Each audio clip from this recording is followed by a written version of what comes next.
Since realization of truth, cessation of the mind and the ending of conditioning are interwoven, it is extremely difficult to deal with them individually and separately.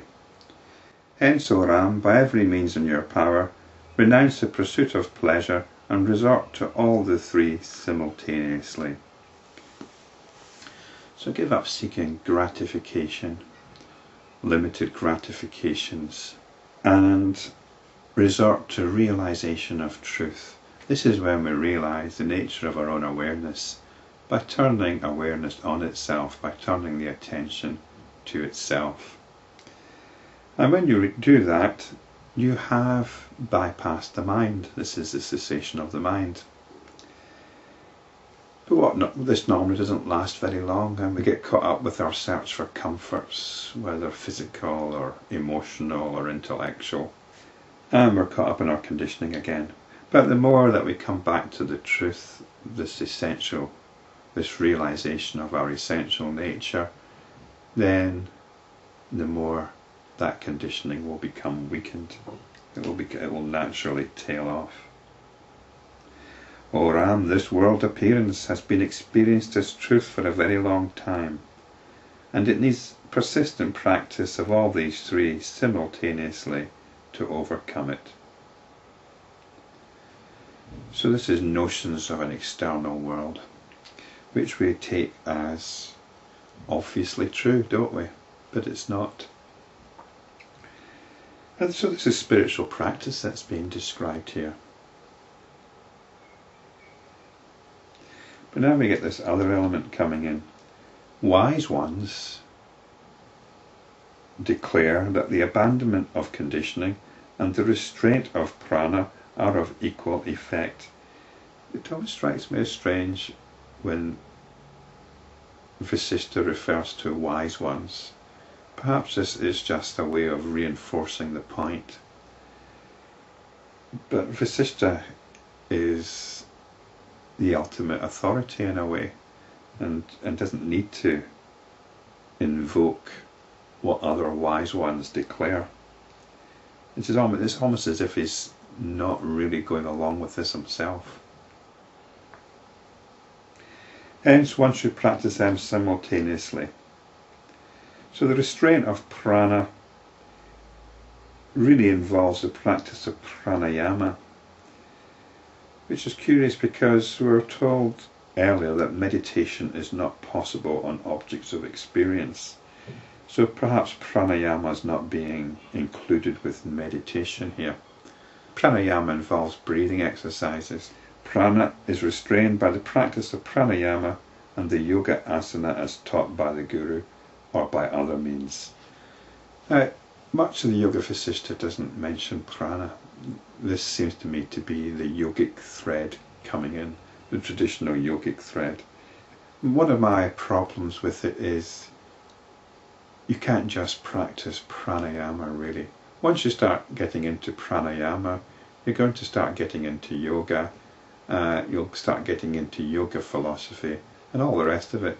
You don't need any of that whatsoever. Spiritual practice has just been described, and that's all we need to do. You might temporarily come to a state of quiescence, of tranquility by practicing pranayama or any other kind of meditation for that matter, but that's only a temporary condition. Previously I've made a point of being quite clear that the practice or yoga of self-inquiry has got nothing to do with traditional yoga. The Yoga Vasishta itself makes this clear most of the time, but we've got elements of traditional yoga creeping in as if it's not wanting to be excluded from self-inquiry, and this is what we've got here. Wise ones declare that the abandonment of conditioning and the restraint of prana are of equal effect. Abandonment of conditioning is not something that you do, it's something that happens. Prana is restrained by the practice of pranayama and the yoga asana as taught by the guru or by other means. So we're talking here about the restraint of prana. which I prefer to understand as keeping the attention in check. Because what is this prana? Are you aware of it? Do you see it? We've got the breathing, and pranayama normally involves the breathing, but it seems to me that this prana is a notion. It's a concept which we can do without. When desires, aversions and cravings do not arise in the mind, even though their objects are seen in front, then it is to be inferred that mental conditioning has weakened. This is what happens when you do spiritual practice. Thence wisdom arises, further weakening the conditioning. Then the mind ceases. We don't need to worry about the mind ceasing. What we need to be concerned with is the thrall of the mind, how the mind limits our awareness. We get established in awareness, and then the mind becomes like the flea is, or the mosquito is to the elephant. It is not possible to kill the mind, and this is a very yogic idea, without proper methods.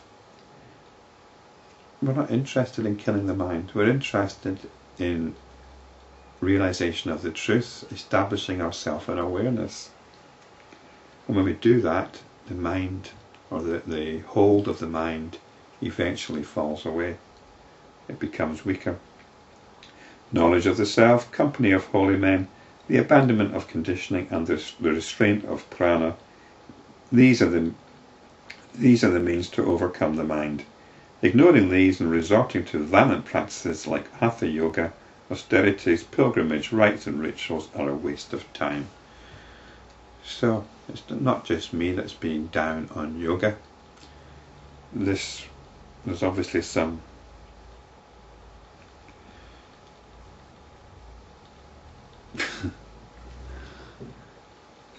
so after having brought in pranayama and the yoga asana as taught by the Guru, we are being told that we should not resort to violent practices like hatha yoga, austerities and so on.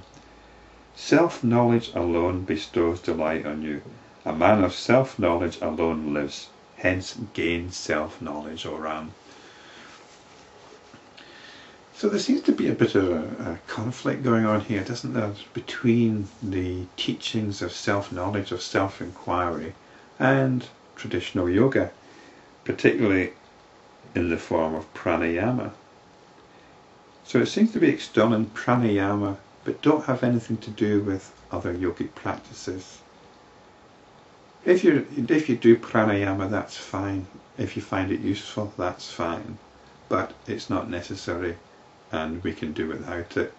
Practice realization of truth, not getting caught up in the mind and our concepts, and looking at our deep-rooted conditioning which tends to want to take our attention into certain notions and beliefs. But ultimately what we want is this directing back onto our own attention. This is self-knowledge. This alone bestows delight.